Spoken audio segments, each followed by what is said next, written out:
بسم الله الرحمن الرحيم. الحمد لله الذي أنزل على عبده الكتاب ولم يجعل له عوجا قيما لينذر بأسا شديدا من لدنه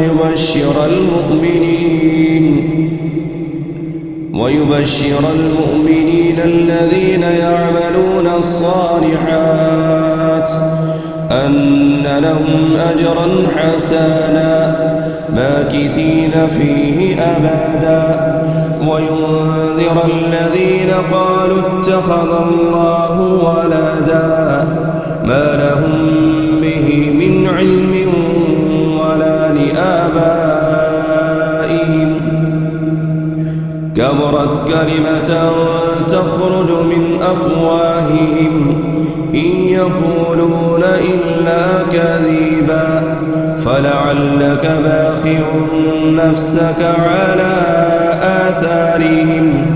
إن لم يؤمنوا بهذا الحديث أسفا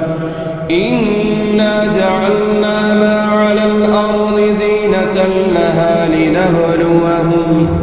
لنبلوهم أيهم أحسن عملا وإنا لجاعلون ما عليها صعيدا جرزا أم حسبت أن أصحاب الكهف والرقيم كانوا من آياتنا عجبا إذ أوى الفتية إلى الكهف فقالوا ربنا آتنا من لدنك رحمة وهيئ لنا من أمرنا رشدا فضربنا على آذانهم في الكهف سنين عددا ثم بعثناهم لنعلم أي الحزبين أحصى لما لبثوا